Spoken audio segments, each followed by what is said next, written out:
Tere taas tulemast Ortonomi aiapäeviku lehele. Kui sa oled ka minu teisi videoid vaadanud, siis sa oled võib-olla juba märganud, et ma ei ole väga tugev roosikasvataja. Aga mõned mul siiski on just siin kasvuhoones ees, sest siin on hästi ilus soe ja päikeseküllane ja see neile ka meeldib. Ja mul on mõned kibuvitsad ka, mis on hästi kuidagi armsaks saanud ja nad oskavad minuga koos elada.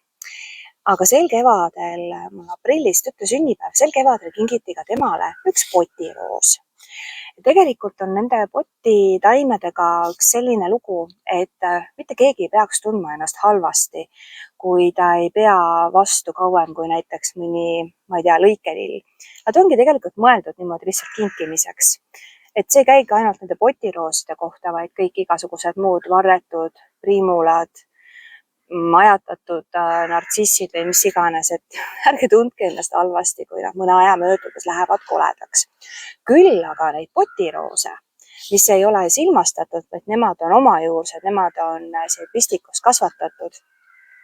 Neid saab toas valgusküllases ruumis tegelikult päris kaua nii-öelda pikendada ja ka selle potiroosi me saime korduvõitsema. Neile lihtsalt meeldib, kui neile antakse toitaineid kastmisväetisega või vees lahustunud väetisega, sest nad on harjunud sellega ja ümber harjuda oleks neil suht keeruline. Küll aga ma olen näinud osavaid aednikke, kes on nad lihtsalt ka natuke suuremasse potti istutanud ja siis ka ilusti edasi kasvatanud neid just toas.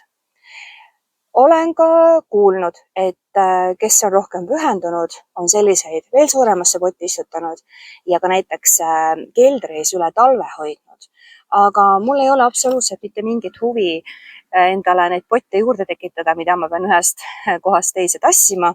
Ja loomulikult olen mina ka see, kes unustab igasuguseid taimi talvituma ja siis neid välja tuua ja nii edasi. Nii et ma mõtlesin, et ma istutan ta siia teiste rooside juurde peendrasse ja just aiagruppides ka ma natuke sirvisin.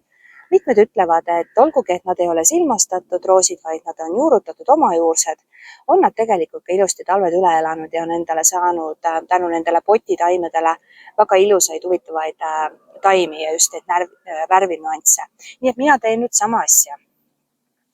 Ja ta on mul süüa saanud ja need lehed tegelikult ei näe ka üldse halvad välja, aga nüüd, kui ma seda potti natuke mudin ja ilmselt ongi asi selles, et nüüd on ta lihtsalt selle väikse poti nii täis kasvanud neid juuri. Siin on 4 taime, et nüüd oleks ta aeg siia mulda panna ja praegu on suve keskpaik. Et miks mitte siis seda ka teha. Nii, aga ma kõigepealt hoopiski, praegu ta on mul nüüd mugavasti veel poti sees, ma lõikan ära need oksad, mis on ära kuivanud ja ma lõikan ära siit natuke tagasi ka just need õied ka, mis on nüüd toas ära õitsenud. Sinu lõikan ka ära, kuigi seda on hetkel natuke valus teha, aga aeg on minna. Eks siis seda ikka selleks, et kui ma ta nüüd siia mulda peendrasse panen, siis ta saaks suunata korraks oma energia juurdumisele. Ja siis mul on põhjendatud ootus, et ta läheb veel selle suve jooksul uuesti õitsema ka. Ma natukene veel kärbin siit vähemaks, aga mitte rohkem kui vaja, niimoodi natukene.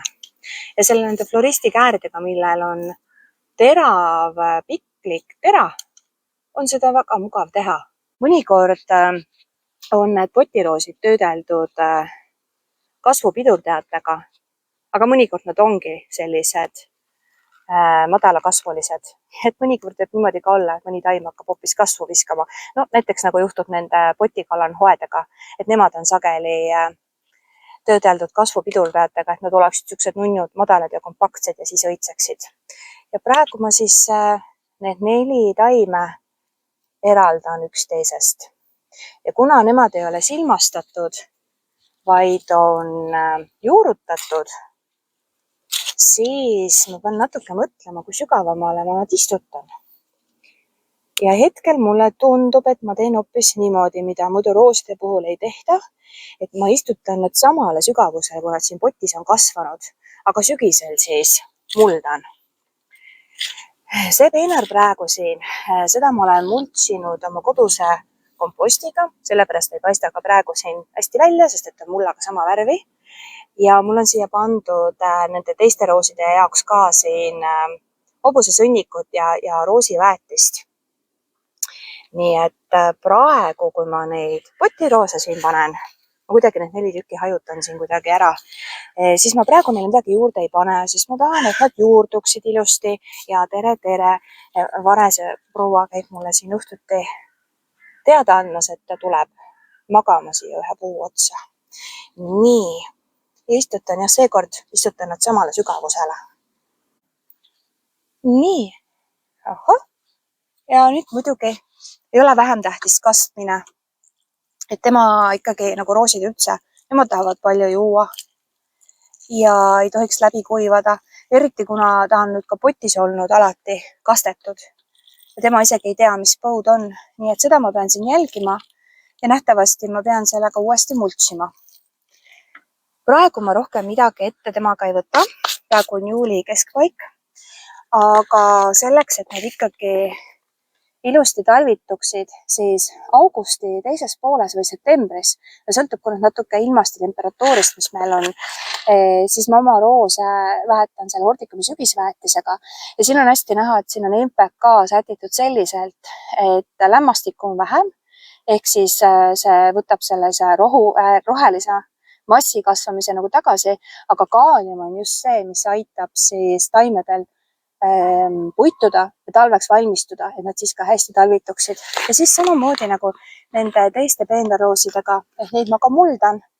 Nendel on juba see pooke koht või silmastamise koht mulla all, siis sama ma teen siis ka nende potiroosidega siin.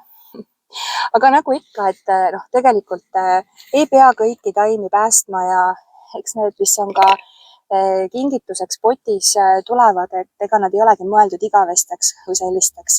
Nii et keegi peaks ennast halvasti tundma, kui ta seda ei tee. Aga seekord, kuna ma mõtlesin, et see oli kena kingitus mu lapse ja klassiõe poolt talle, et siis ma prooviks nad üle talve hoida ja tegelikult ma tean, et mitmetel aednikel on see hästi ka õnnestunud. Ma loodan, et sa said siit natuke julgustust juurde natukene katsetada, sest lõppude lõpuks aiandus ongi üks suur proovimine ja katsetamine.